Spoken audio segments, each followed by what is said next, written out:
Hey guys, before we start this episode, I wanted to talk to you about Type 1 Lifting. So Type 1 Lifting is a clothing line that proceeds of the shirts and tanks and everything else goes to the Children's Diabetes Foundation. So this all came about with me and seeing a 5-year-old girl in the emergency department that had new onset of diabetes. So just take a look at the website. It's www.type1lifting.com. So just check it out. If you don't buy anything, that's perfectly fine.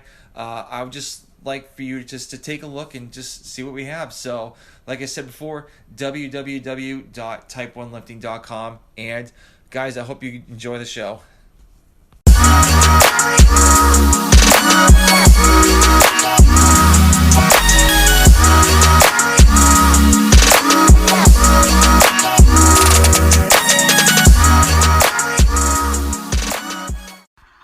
What's going on, everybody? Welcome to the Type 1 Lifting Podcast. I have an amazing guest. I've been kind of talking to him back and forth through Instagram for the past couple of years, and actually this is the first time we actually are talking to each other via video because, you know, face-to-face we can't do that right now. So here is Brendan Snyder. How you doing?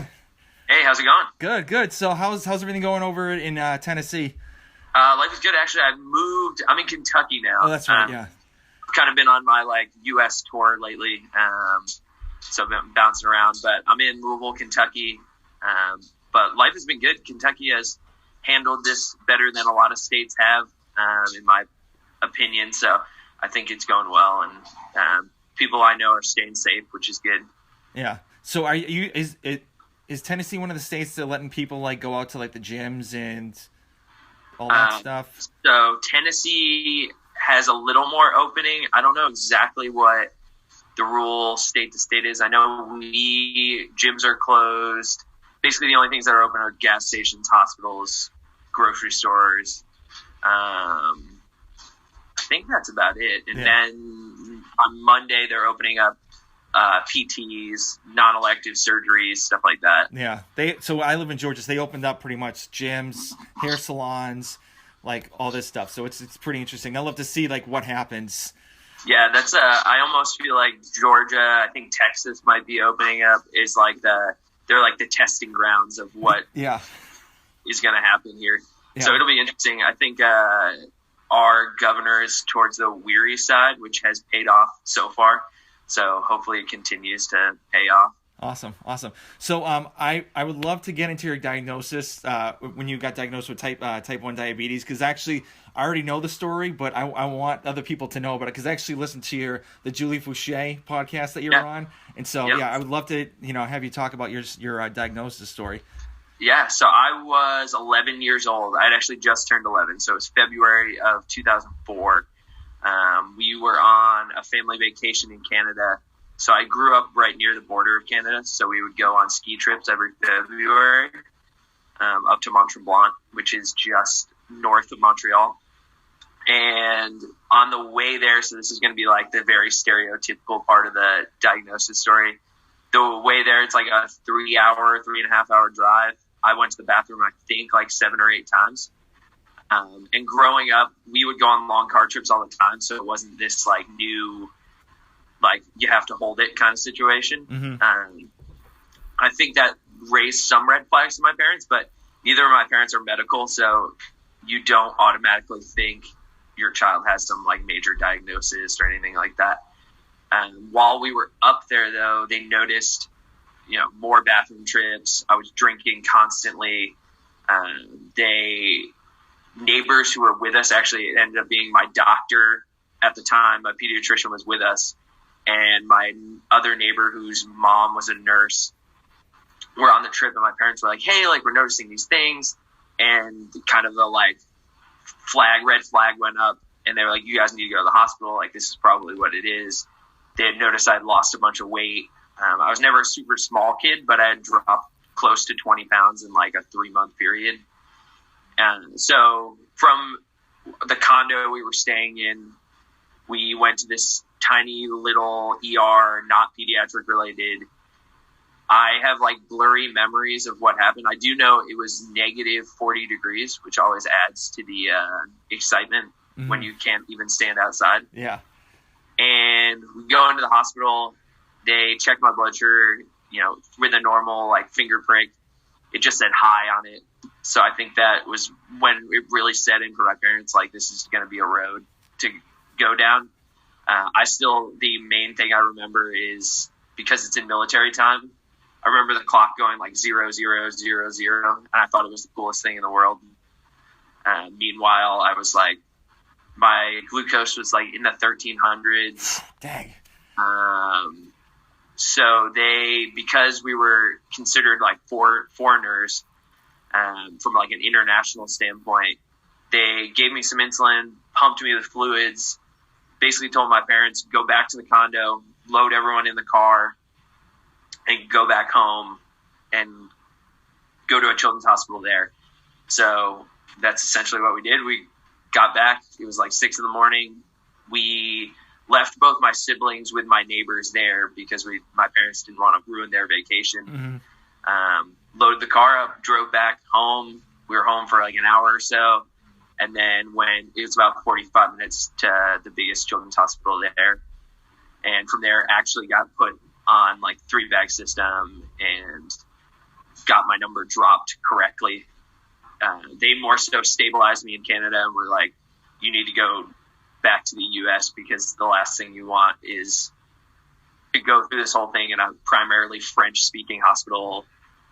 Yeah. And so they made the right move there. Now, being in medicine, like seeing how they handled it, mm-hmm. It makes a lot more sense to me. Yeah.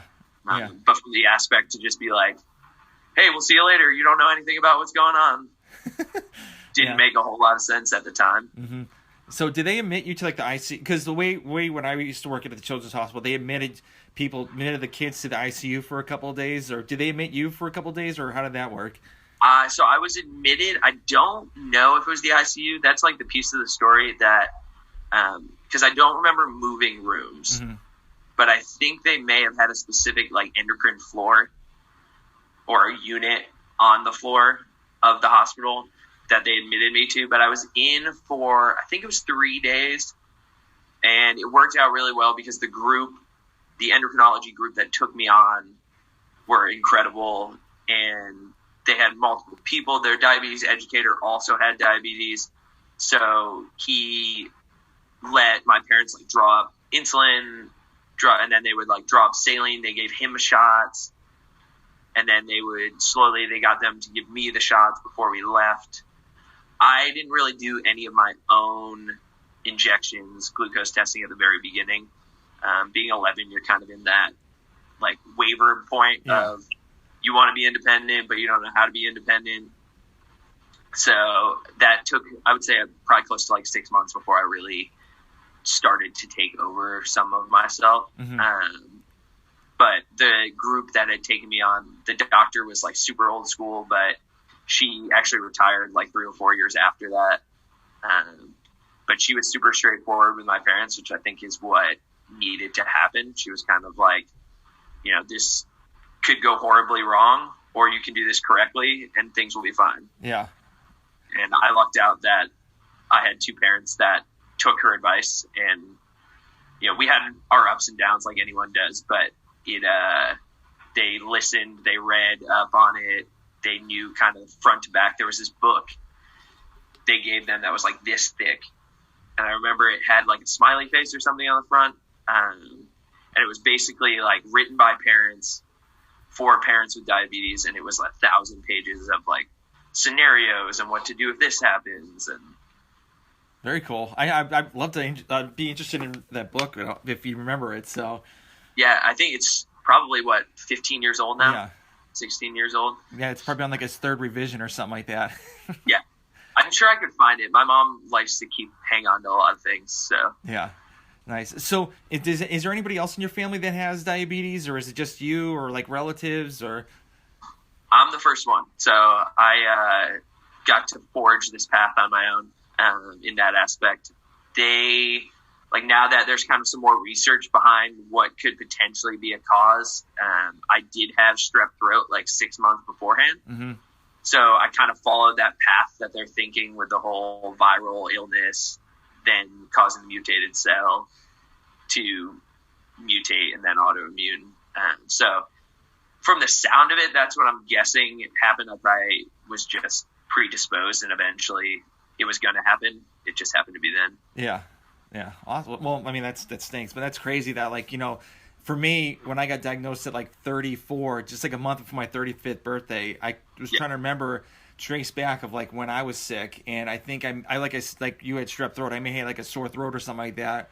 And I don't really go to the doctor or anything like that. And I just, probably that's how it happened. So it's super interesting how that stuff happens. Yeah. And it's always, I probably knew something was wrong like months before, but it's really easy as a person to like be like, oh, it's got to be this, and like move yourself on. Even at the young age of 11, you're like, I don't want to tell my parents I'm going to the bathroom. Yeah. Because that's, again, it's like the age where they during the week wouldn't see me a whole lot because I was at school, and then came home and did my homework, and then on the weekends I would go play with my friends, or I was playing sports. So the like extended period of time took a vacation because they saw me that entire time, whereas before, kids are so busy, so it just gets lost in sort of the stream of things. Yeah. So how was playing sports when you were younger, and like the diet and having diabetes, and like were your parents there like pretty much all the time, or like how did it work when you were playing sports? So it sort of evolved as time went by. When I first was diagnosed, I was rowing, like in a boat rowing, somewhat competitively. I like to say that my high school athletic career, like I didn't peak until college, is kind of my like, I was just kind of going through just to do sports. I wasn't horrible, but I wasn't the best. Mm-hmm. But there was a rower on the Canadian national team who had diabetes, and my mom reached out to him, and luckily he answered the email. This was the early days of email also.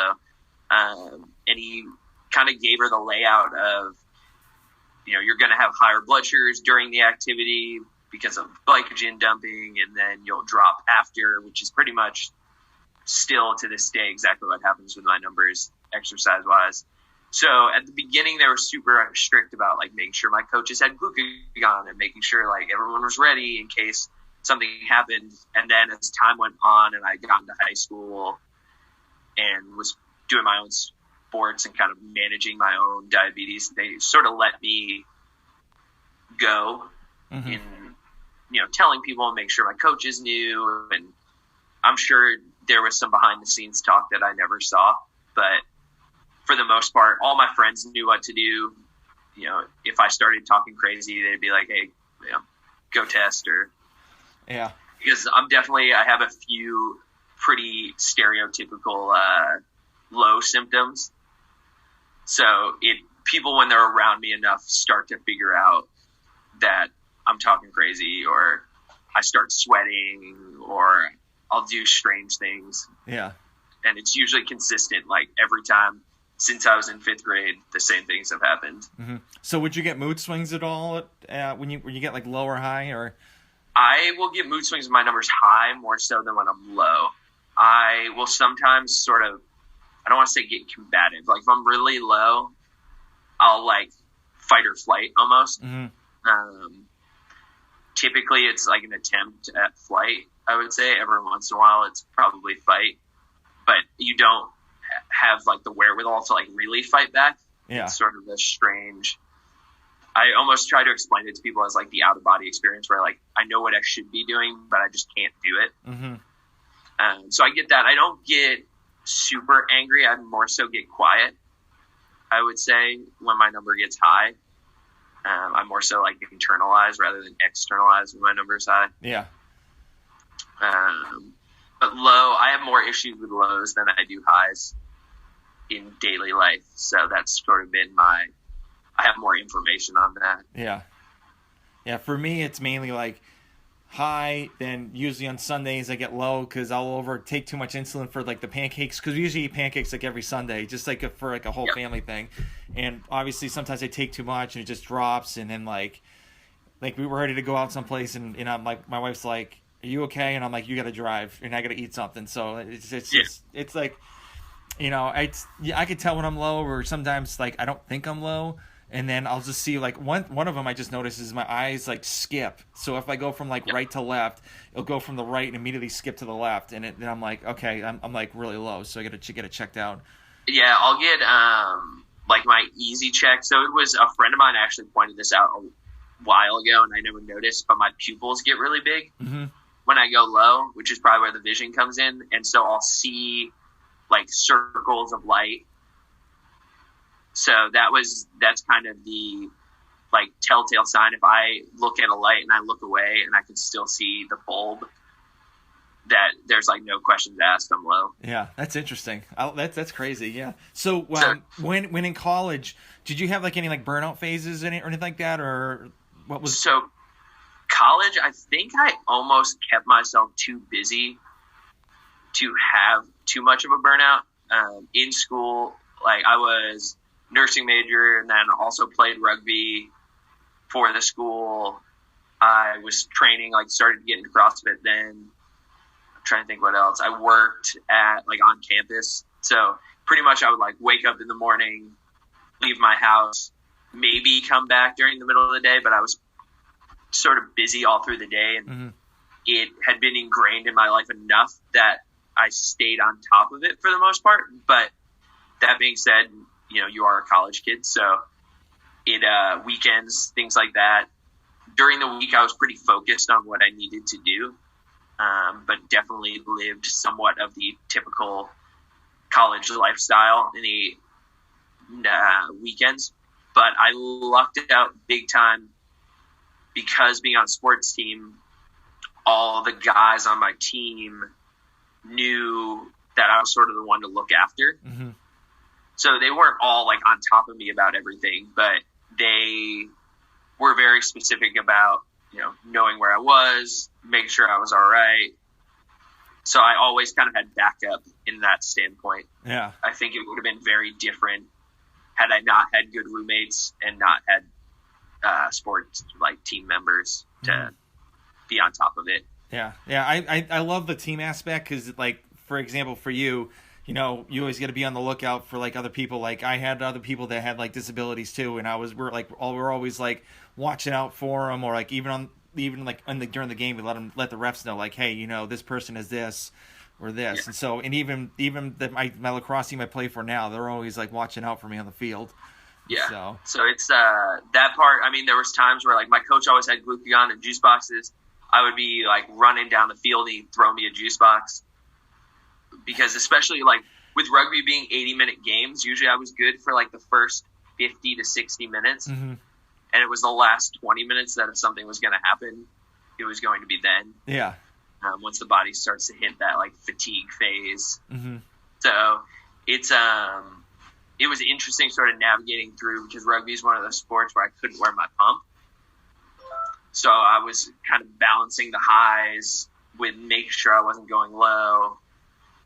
And the last thing you want to run around being cold with a pump on. So yeah. So what's your like a normal level for you, just for like pre game at all, or? I typically it's around like 160, 170 would be like ideal, and then I would, especially in college, like sip Gatorade throughout. Like I kind of figured out like 40 carbs mid game was sort of my like sweet spot. So I'd make sure I finished half by halftime and then the other half in the second half. And I had like a special water bottle like set aside for me. Yeah. But tends to be now like 160, 170. I'm in a good spot. I have to look at my training for the day to sort of decide exactly where I need to be. But that, and then to this day, I'll like sip on a shake throughout training to just keep myself level. So is that a carb? Is it like a carb shake with like protein or like electrolytes? Yeah. So I actually this week or last week started sort of a cutting phase. With this time at home, things are a little more controlled than they would in normal life. So my coach and I decided now's the time if we're going to lean out to do it when I have more control over my schedule versus less. So that involves mid-workout, 40 carbs and 25 protein, 24 protein, and some beta-alanine And then I'm a big coffee drinker, so I just put some iced coffee in there and just sort of sip it throughout. And it's worked out really well. Yeah. Awesome. And then I don't necessarily have that post-workout high carb spike that I'm chasing with insulin. Yeah. Yeah, I've been working on that because I usually get out, like, when I finish working out, I'm usually like 260, and I'm just trying to find ways to, not be high. But lately, since working out from home, it's been a heck of a lot easier. My numbers have been, like, amazing. Yeah, so. The stress factor is huge. Yeah. And I've tested what your body does under stress probably more than the average person should. So from working at the hospital and things like that, there's a lot of interesting like spikes and then you plummet. And so I think now is a good time to test with things because we've cut out a lot of those factors that would normally affect the numbers. Yeah. So what made you get into nursing? I think it's sort of a two-pronged reason. So initially I thought I wanted to be a teacher. I was like dead set. I was going to be a gym teacher because, that's what cool people do. And so my freshman year was undecided in my major, just started taking classes. And then I think from having to know like a base level of medicine, being a diabetic, like I think a lot of people with diabetes don't give themselves credit on like how much you actually know because it's just daily life. But it's a lot of things that normal people have no idea. And so I think that played into it a little bit. And then my grandfather's a pediatrician or was a pediatrician. And he worked until he was 78 or 80. Wow. I guess he was a little younger than that, probably 75 when he was done, but longer than most people work just because he loved it. So growing up when we would go to their house, he would, always have stuff at home. And this is back in the day where, like drug companies give you all the free stuff and things were a little bit different. So I think I was just always sort of around it. And when I started laying down, like I noticed I was really liked science, more so biology related. And I was like, well, I want to work with kids. I knew that. But then it was a matter of laying down in what way do I want to work with kids? And as I got interested in medicine and biology, and I was like, wow, like I've lived this life. Why can't I then translate this over to other people's lives? And so that was sort of the path that led me there. And I lucked out that where I went to school had a somewhat newer nursing program. So I was able to get into the program without having to add an extra year or anything like that.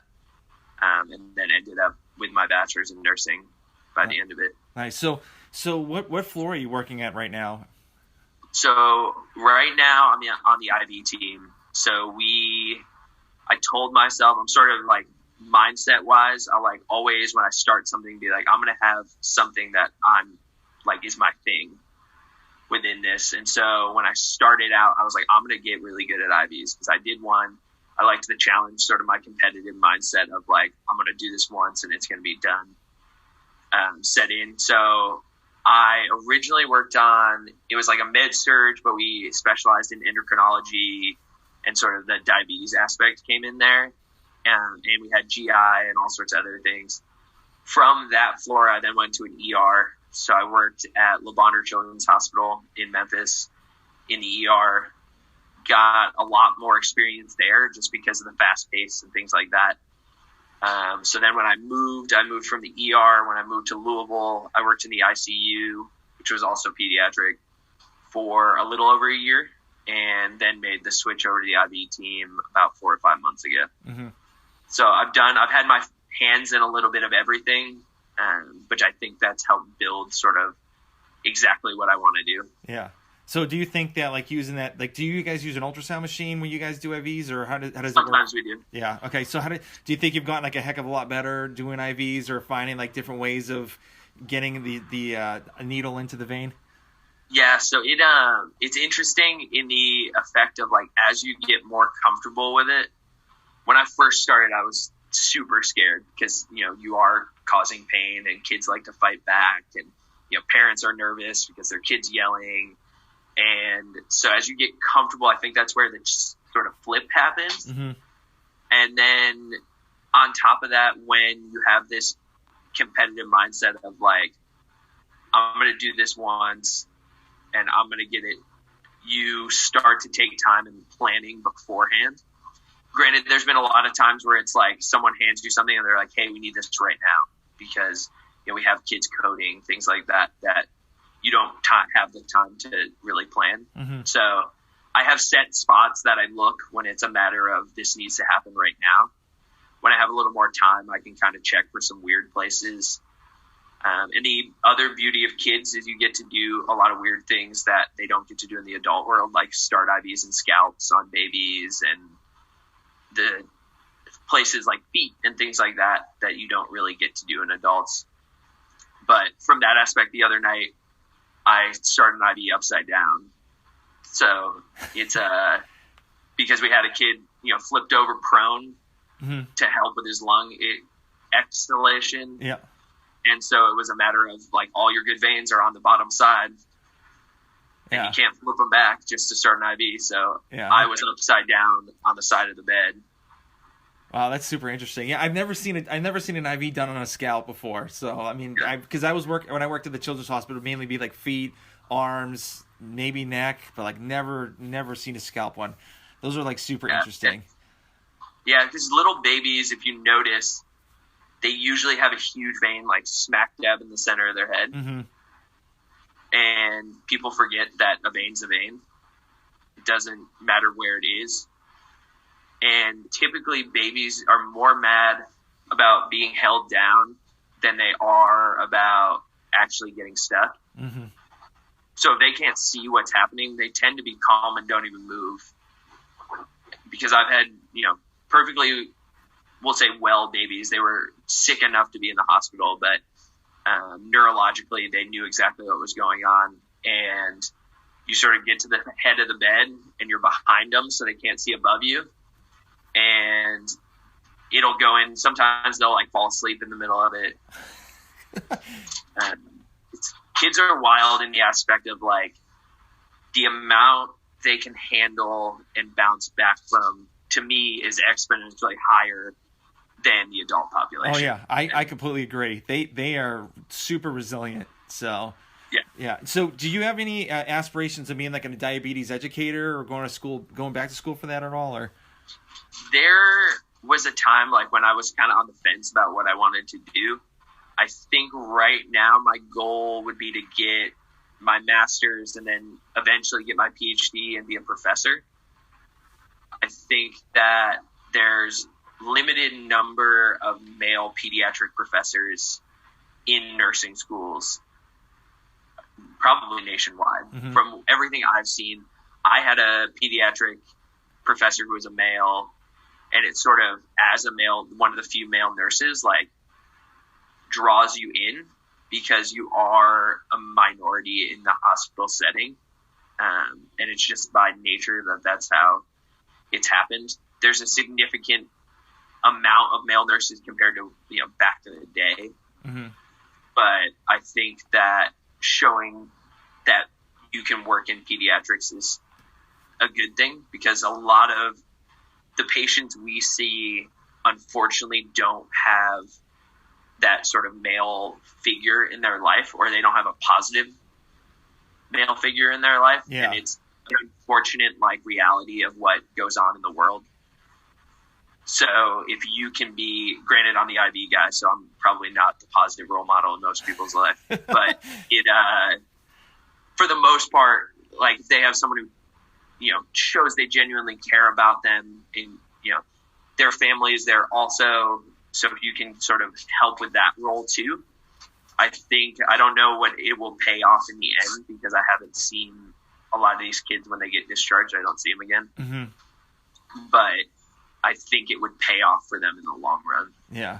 Very cool. Very cool. Yeah. When I was in the ER, I would always welcome the new onset diabetes kids, and let the parents know, you know, and like I said before, but like the reason type 1 lifting came about is from like a 5-year-old girl, and the mom thought it was a death sentence. And so pretty much I was talking to them saying that, you know, everything's going to be fine. You know, it's going to be a little challenge in the beginning. And I just thought I needed to do more. And then, you know, lo and behold, the shirt company came. So, yeah. So, it's, I get that call a lot of like, can you come talk to this kid or stuff like that? So it sounds like when you work in a hospital and you have diabetes, that's what happens. Yeah. They was some kid asked me if I was like a diabetic liaison or something like that, and I'm like, no. I'm just some dude, just like some diabetic just wants to help out, and just if you have any questions, just let me know. So. Yeah, and then like I think T-shirts are like the best way of speaking, like in a general standpoint. Like not everyone has someone who has type 1. Yeah. In their life, in their family, but if you're walking down the street with a shirt that, you know, exemplifies what that is, it's not necessarily pinpointing yourself as like, hey, everyone, I have diabetes, but it's sort of like, reminds people that this is a thing. And, you know, it's also an area that needs support from the aspect of I don't know if I'm the only type 1, but I get like frustrated with type 2. Mm-hmm. Which I'm sure I'm not the only one, but everyone, you know,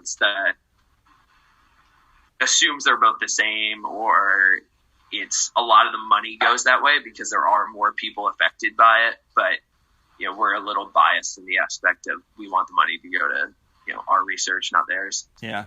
So what's the biggest thing that people ask you since you're a diabetic, like between like type 1 and type 2? I'm trying to think, like the craziest one I've gotten is new diagnosis kid. I was working in the ER, you know, went in to sort of talk them through sort of what the next few months were going to look like. And the mom and dad were dead set on the fact that if they gave their kids cinnamon, they were going to be okay. Like they didn't need insulin. They were like, we don't need that stuff. They were like, we'll just eat cinnamon and it'll all be okay. And so I had to have a very long conversation with them about, although I don't think cinnamon's bad, it's not going to solve your problem. Yeah. But the other one, I'm trying to think what I get more than that. Occasionally it's they don't want to do shots. Mm-hmm. Like you get a lot of that. I'd say that's the hardest one of like, you know, well, I don't want to do that. And it's sort of that, like, I don't want to do that either. Like, if I could just not, you know, deal with needles, I wouldn't. But I get that one a lot of like, you know, you have to do this all the time. Like, how do you do it? And it's just like, you know, you do it because you have to. Yeah, because I like to live a little bit longer, or like, you know, stuff like that. It's so I would say that's the most common conversation I have. Of, you know, why do you have to do this so often, or you know, why do you do this? And it's sort of like that's where you have to lay it out in the black and white of like, if you don't do this, you're dead. Yeah. Like it's the unfortunate, like certain pieces of it can't be sugar coated. Mm-hmm. And I've learned that over time. Like I used to always tiptoe around like, you can still be active and blah, blah, blah. And now I'm like, you definitely can be active. You just have to be smart. Yeah, exactly. Yeah. So I kind of want to get into like the CrossFit space, because like that's how like you and I actually connected. So, and you talked about like when you were playing rugby, you kind of started to get into CrossFit. So, and how'd you first get into it, and you know what made you keep going? So it was probably, I'm trying to think, it was my sophomore year or my junior year. I was at like a family party and I saw some guy with a CrossFit shirt on. And this was so I had lost a bunch of weight in high school right before going to college doing P90X and Insanity, like the beach body, like sort of the story everyone has of like, this is how I got into exercising. Yep. And I loved those because I liked the aspect of like group led and, you know, everyone doing it together kind of thing. Mm-hmm. And then through that sort of research on Google, like a CrossFit thing popped up, and I didn't really understand it. I went on the main page and was like, well, that's just one workout. Like, that'll take 15 minutes. Like, I was used to hour and a half, stuff like that. And then I was at a family party, saw a guy with a CrossFit shirt on, asked him some questions about it. He was like ex-military, explained sort of the competitive side of it. And so from there, really researched it. I'm the type that when I hear something I like, I'll like dive headfirst into it and learn everything there is.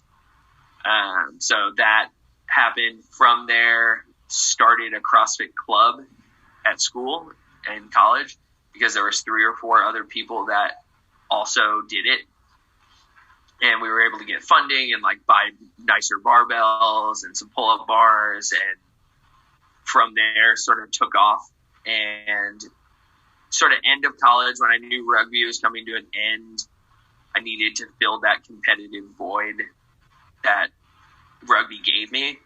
So it started out as just cross training for rugby. And then as rugby ended and I was like, I can't play rugby while being a nurse because I can't afford to break my face and break my hands anymore, things like that. So CrossFit filled that. And then from there, got involved with competing and like competitive programming, and then sort of built and had an opportunity to get my level 1 when I lived in Memphis.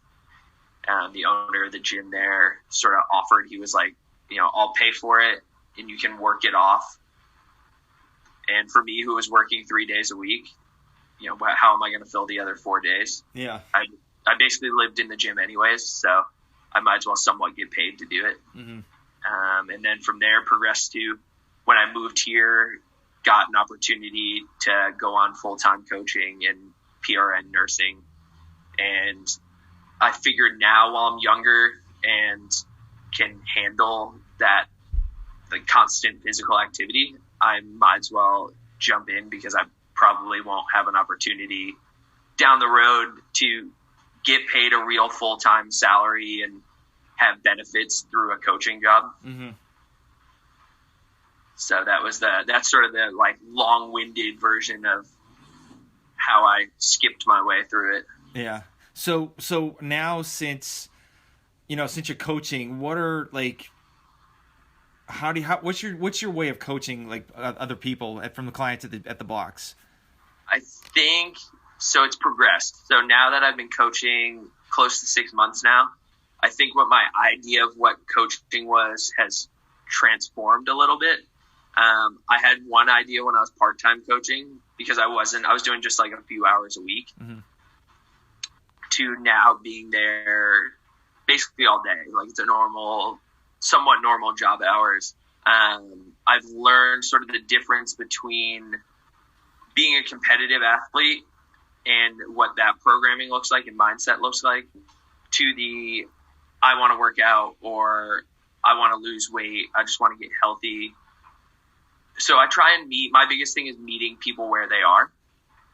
I think one of the best things that was explained to me was, unfortunately, as a coach, you can't want something more than the other person wants it.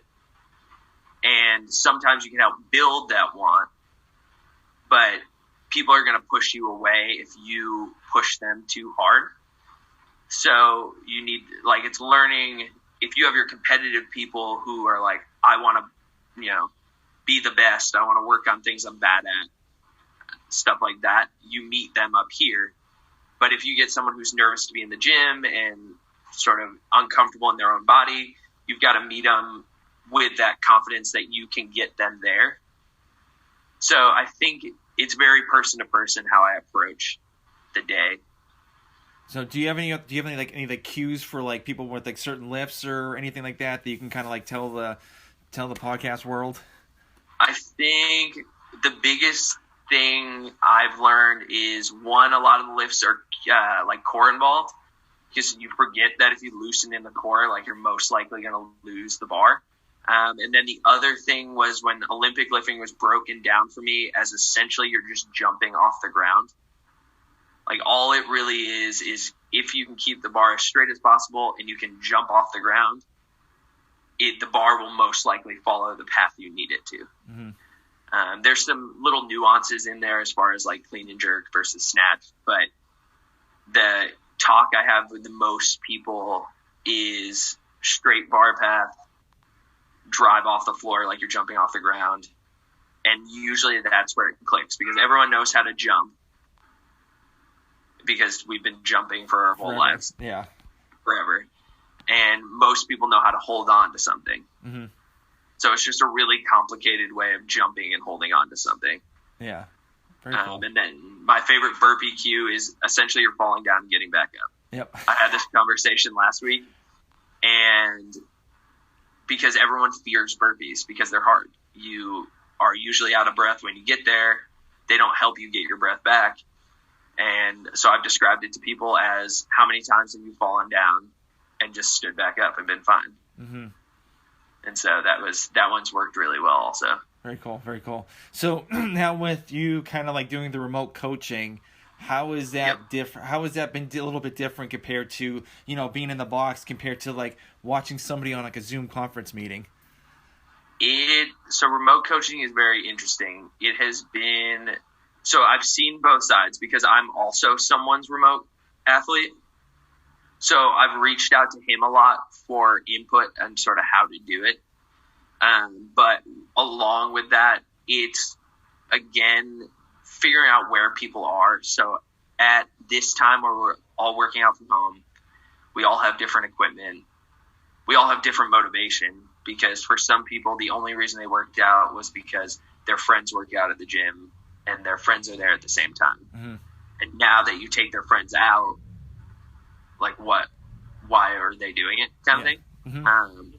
So reminding people why they got into it, how good they felt when they were having physical activity. And then also keeping people, we've noticed as a team that keeping our remote clients on a schedule, it doesn't have to be exactly what they were on previously, but it has helped our number of people working out. If they know, I used to work out at 4:30 in the afternoon every day. So I'm going to wake up at 8 a.m., be in bed by 10 or 11, sort of do what I need to do during the day, whether they're working their jobs remotely or if they work at the hospital. We have a bunch of people like that. They're still working out at the same time. So Mm-hmm. It brings some normalcy into that. Mm-hmm. And so I've been working with a lot of people on creating some kind of normal in this time where everything's abnormal. Yeah. So that's been the biggest sort of challenge, but rewarding when you tell someone like, this is going to be what's going to bring you success. And then 2 or 3 days later, they're like, oh, wow. That, and I got a chance. I'm writing a program for one of our clients. So he was not super on board with the programming that was being written, which some people, because it's at home stuff, like some people are just bored with certain at home movements. And so they just need something a little bit different. So I've gotten to practice. We're going into week 4 now. So I'm writing his 4th week today. And I think that's been good practice on sort of like what my style of programming from a coaching standpoint is and what I think is sort of important and what's paid off. And he especially wants to build stronger shoulder strength. So that's been sort of a bias that we're working through too on this time. Very cool. So what's your theory on like programming? Like what are you like doing the most, or what do you like adding? Like you could do like a cardio piece here, strength, or like what is your way of programming? So I like the setup of strength followed by conditioning. But that being said, I've thrown in for him 1 day a week, we do a hypertrophy day. So like old school bicep curls, triceps, chest stuff, because I think there's a few aspects of CrossFit that I think have somewhat been forgotten. And, sort of those support muscles that you do get when you do movements like bicep curls and things like that will pay off. And then I also have him once a week sprinting. So I saw pretty significant not only just like strength boost, but it's just the changing up of the environment in sprint work. Mm-hmm. So I have him doing 1 week, he does run sprints. The next week he's doing rowing sprints because he luckily has a rower. And so we do like a lower body specific, upper body specific as far as the strength cycle goes. And then he has a hypertrophy day, sprint day, and then another sort of mix between upper and lower. Okay. Very cool.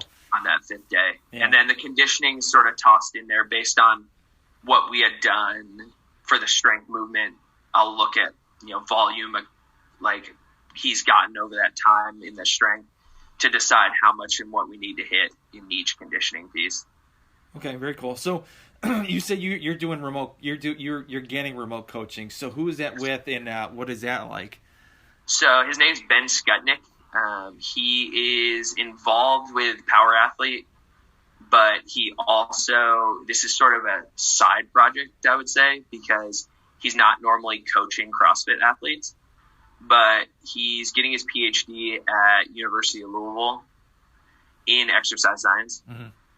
So from a knowledge standpoint, as like someone who, what originally sort of attracted me to his style was, I'm super like nerd it out about like the reasons behind and why we're doing what we're doing, and different energy systems and things like that. I think he somewhat has a higher he definitely has a higher intelligence as far as programming and the human body goes, but it has created sort of a different style of training while still doing CrossFit.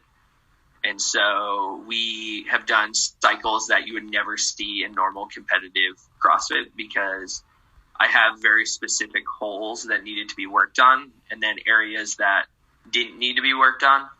So like raw strength has never really been a problem, mm-hmm. but gymnastics and some of that like longer endurance pieces were. So we've worked on, lactate threshold work and sprinting, like I said, and we've done a bunch of like cycles of different hanging movements and things that like Carl Paoli and the freestyle program, stuff that they do, like true gymnastics, things you would see in a gymnastics gym. Mm-hmm.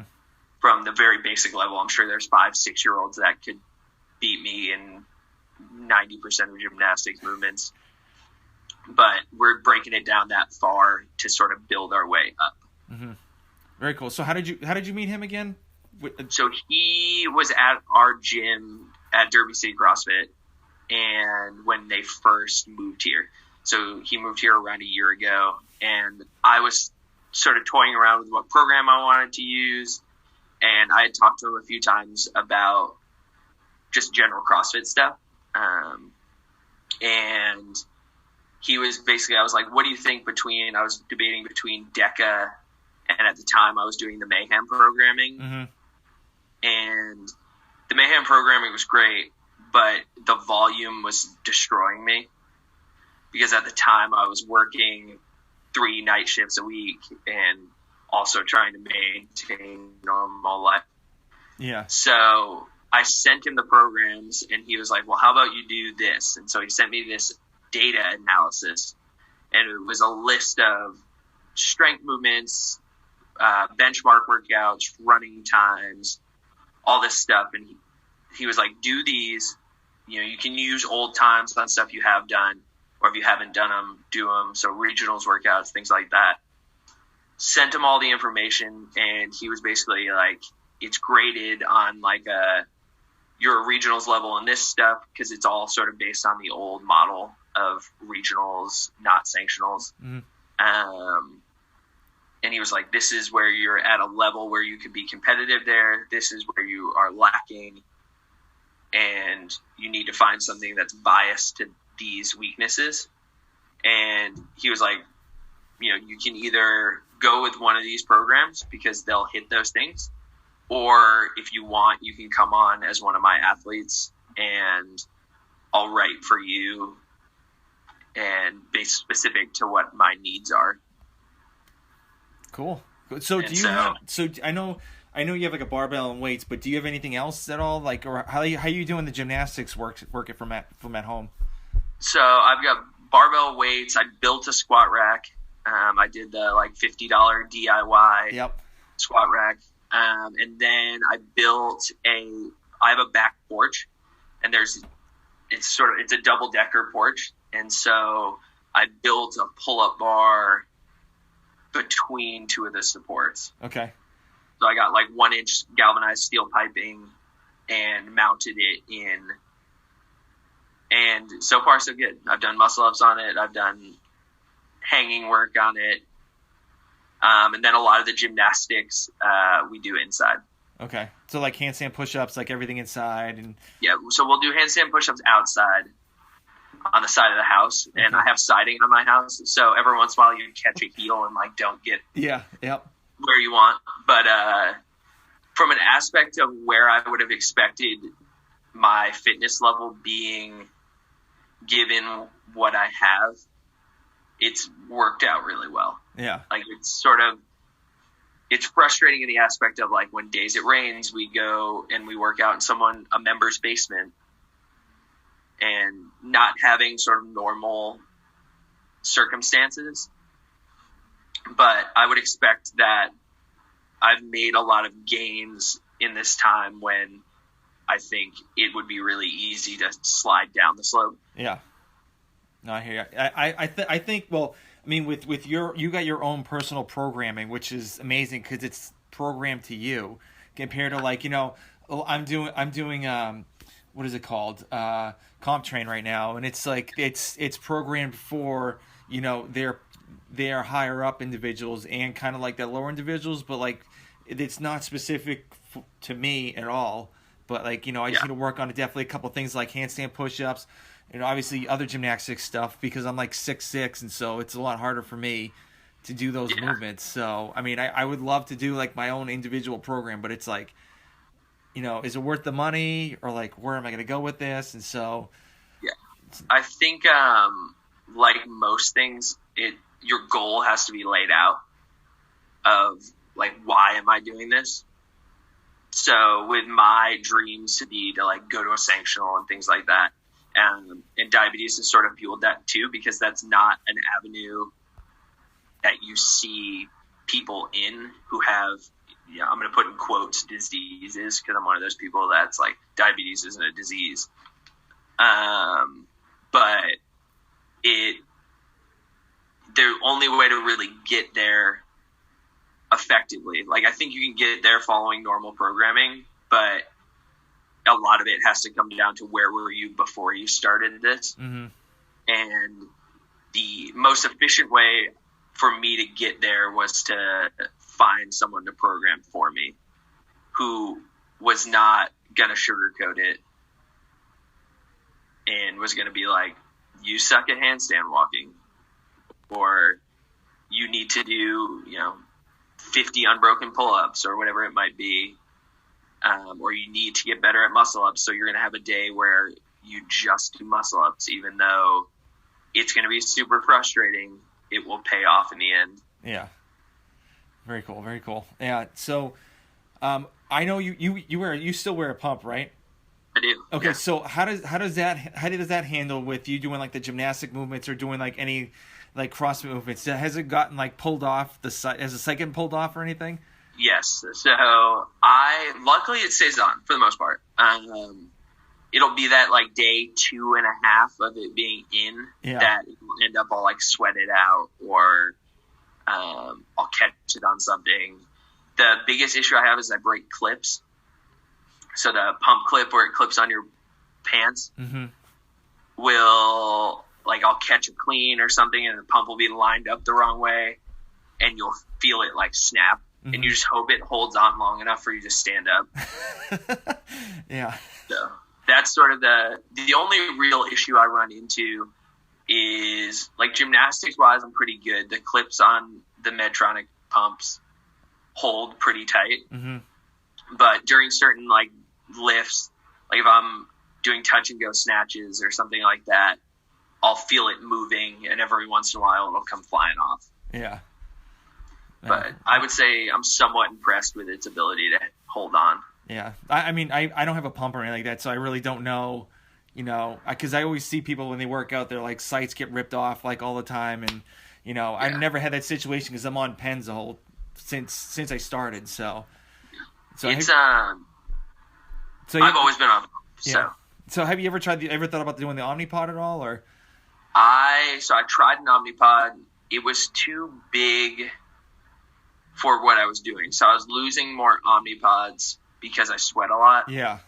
And they're heavier, so they're just like more likely to sort of peel their way off.